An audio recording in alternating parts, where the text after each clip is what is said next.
Bonjour à tous, bonjour à toutes, bonjour à tous les êtres humains et évidemment aux extraterrestres, aux martiens, enfin à tous les êtres vivants dans la galaxie qui nous regardent peut-être. Il y a des mecs de Pluton ou de Mars qui me regardent et c'est un véritable bonheur.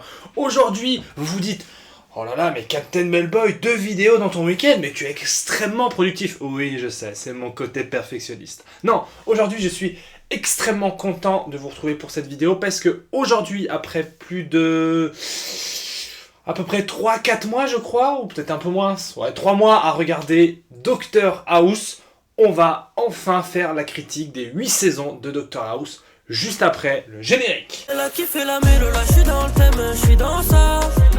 Elle a kiffé la mélo, là je suis dans le thème, je suis dans ça. Elle a kiffé la mélo, là je suis dans le thème, je suis dans ça. Elle a kiffé la mélo, là je suis dans le thème, je suis dans ça. Elle a kiffé la mélo, je suis dans ça. Elle a kiffé la mélo, je suis dans ça. Elle a kiffé la mélo, je suis dans ça.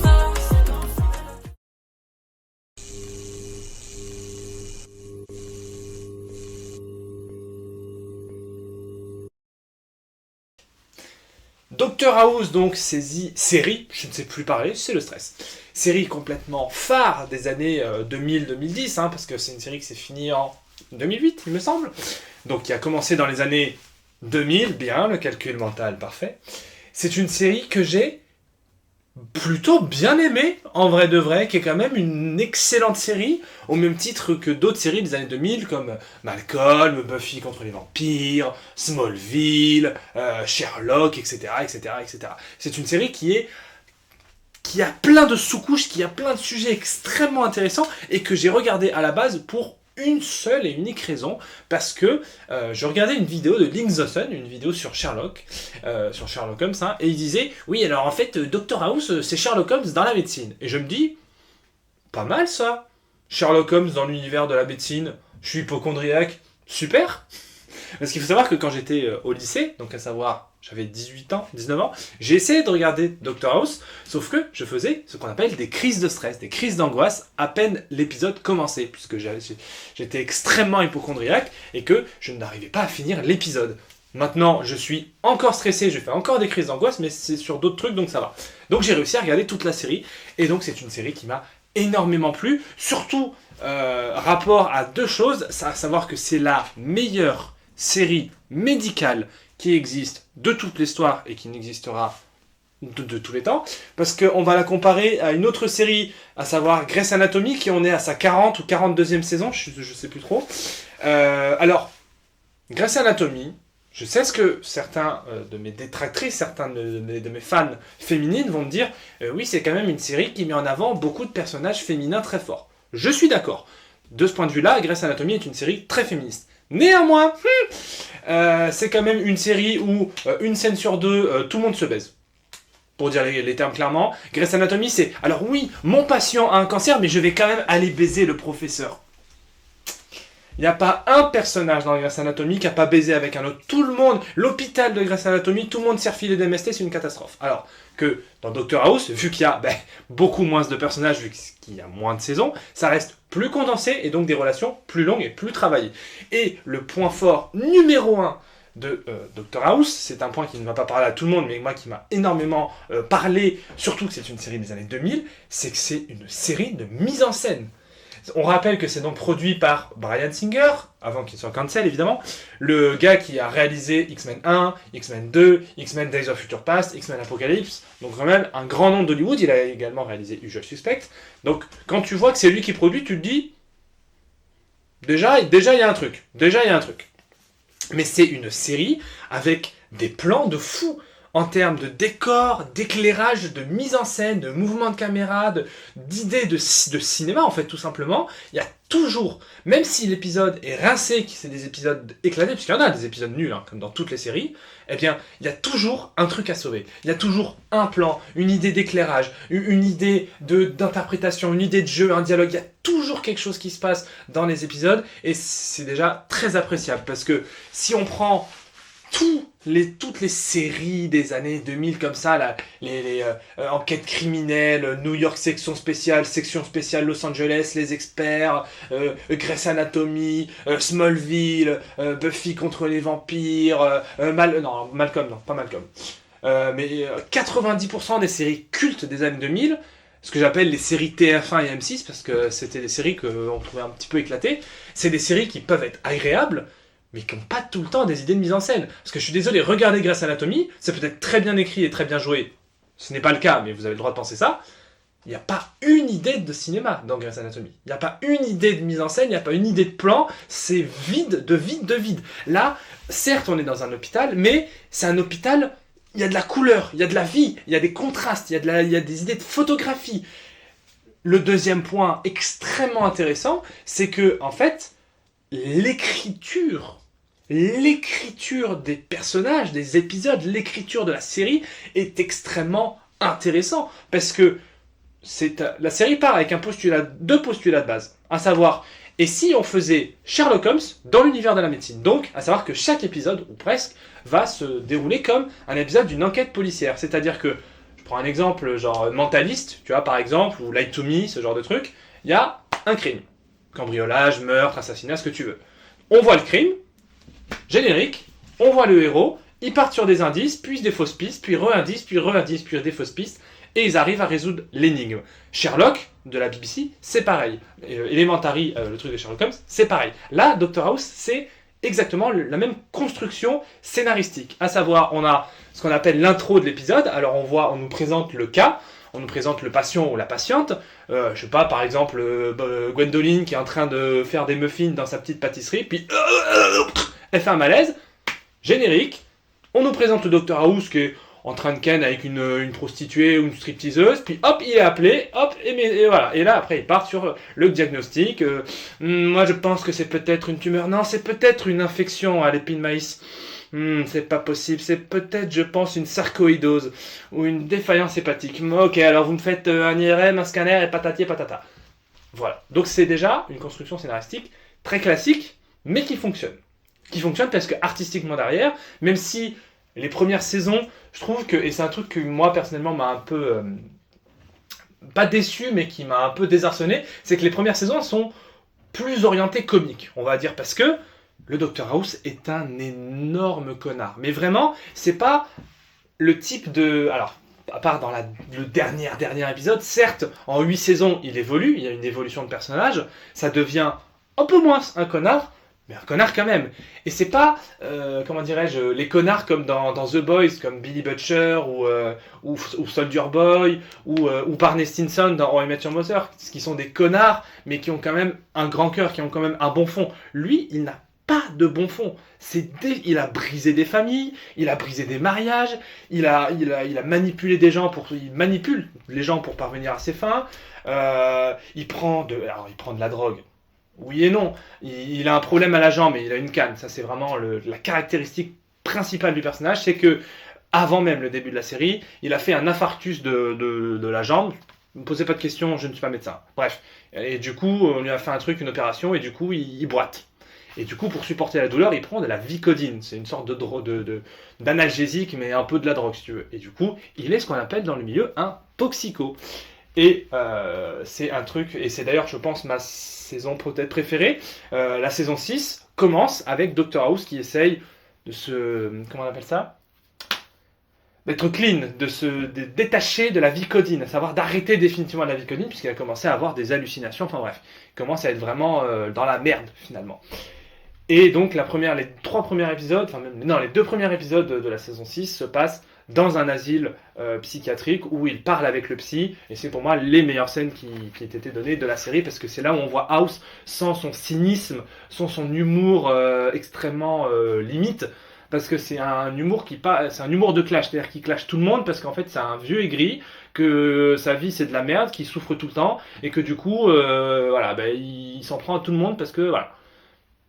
Comme Sherlock Holmes, me direz-vous, et du coup, dans cette saison 6, là, on le voit démuni, on le voit enlever toutes ses armures et dire « Oui, je suis un fils de pute, je suis un connard, je déteste ma vie. » Et c'est un truc qui, moi, personnellement, m'a un peu marqué. Parce que là où j'ai réussi à quasiment tous les personnages, à un épisode ou à un moment de la série, me dire ah tiens, je m'identifie à ce personnage. J'aurais pu réagir comme ça. House, jamais de la vie. C'est-à-dire que si quelqu'un de votre entourage se dit moi je m'identifie beaucoup au Dr House dans cette série, fuyez. Fuyez loin. Parce que ça veut dire que ce mec a des problèmes mentaux. Ou cette meuf d'ailleurs. Donc voilà. Donc House est un énorme connard. Mais vu que c'est un génie absolu de la médecine, parce qu'il réussit toujours à 99% à résoudre l'énigme médicale, bah les gens lui passent tout. Mais lui passent vraiment des trucs complètement fous. C'est-à-dire que, on va spoiler, parce que la série elle est sortie il y a plus de 10 ans, vous n'allez pas me casser les couilles. À la fin de la saison 7, dans la saison 7, il arrive à sortir avec sa patronne, à savoir Lisa Cuddy, celle qui lui met des bâtons dans les roues tout au long de la série, parce qu'elle essaye de le garder sous contrôle. Il sort avec elle, ça se passe bien, sauf que House est un connard, il reprend la Vicodine, etc., etc. Du coup, elle décide de le quitter, comme le ferait tout être humain normalement constitué. Sauf que lui, plutôt que d'aller boire, aller voir des prostituées, comme il fait tout du long de la série, ou alors pleurer et voir des prostituées, ou alors acheter des comics Spider-Man, ce que moi je fais quand je suis triste, personnellement, il décide de prendre la voiture de son meilleur ami et de tout simplement rentrer dans la maison de son ex. Voilà, avec bien entendu des invités et sa petite fille en bas âge à l'intérieur. Ce à quoi au début de la saison 8, évidemment, il est en prison. Et c'est ça que je trouve assez dommage dans la saison 6 et dans la saison 8, c'est que on nous annonce des changements de fou.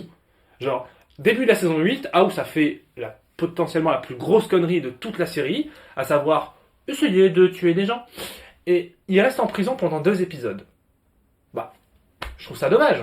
Je me dis, le gars il est en prison. C'est un médecin en prison. Il est addict à la Vicodine. Il n'arrive pas à s'en séparer. Là, il y avait moyen de faire un truc vraiment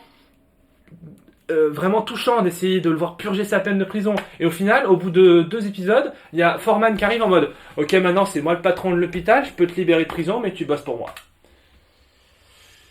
Oui, d'un côté, en tant que spectateur, on veut le statu quo, on veut que tout revienne comme d'habitude, à savoir House qui résout des cas et qui envoie des fions à la gueule de ses partenaires.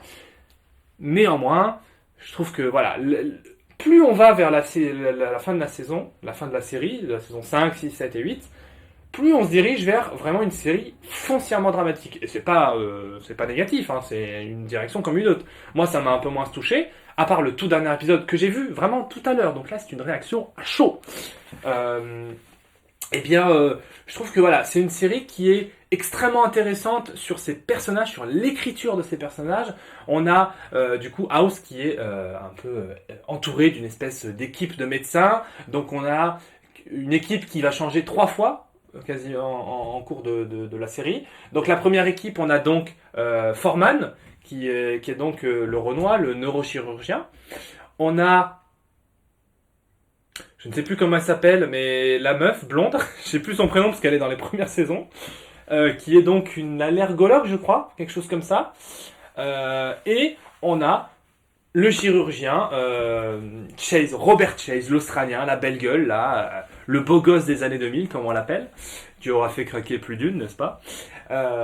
Et à la fin de la saison, à la fin de la saison 3, Robert Chase est viré, ce qui fait que la meuf s'en va aussi, et du coup, Foreman reste, mais voilà. Et du coup, House tente de créer des Olympiades pour élire ses nouveaux partenaires. Et on aura donc Kuttner qui est médecin sportif, on aura numéro 13 et on aura Taube qui est un ancien chirurgien plastique. Voilà, enfin bref.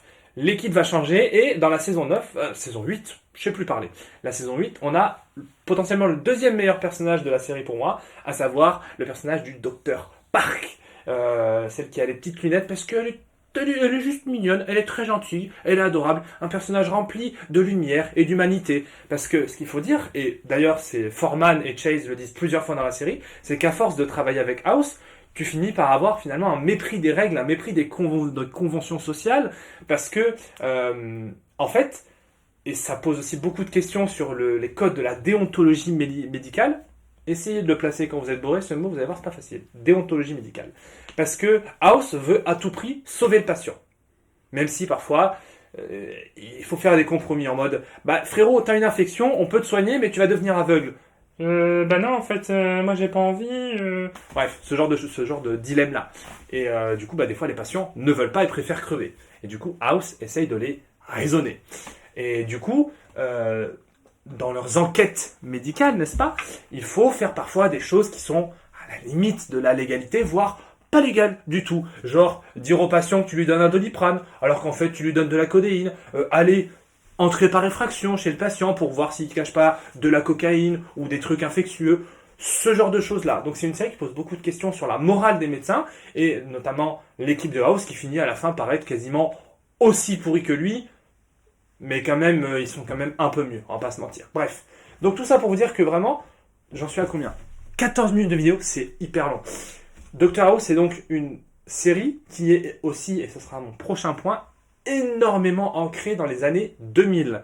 C'est-à-dire qu'en termes visuels, en termes de thématiques, en termes d'écriture de personnages, hein, il y a quand même 2-3 personnages féminins, mais ils sont quand même un peu moins bien écrits que les hommes, je trouve, personnellement. Mais ça, c'est très personnel, hein, c'est moi qui trouve ça.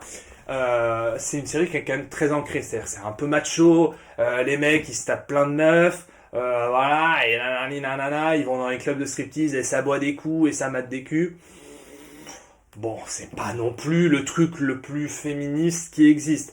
Et pourtant, et pourtant, avec tous ces points de, enfin, comment dire, son tempo comique dans les premières saisons qui marche beaucoup, son écriture et surtout l'interprétation de tous les personnages, mais vraiment, tous les acteurs et actrices sont formidables et se débrouillent merveilleusement bien avec leurs personnages. Mention spéciale à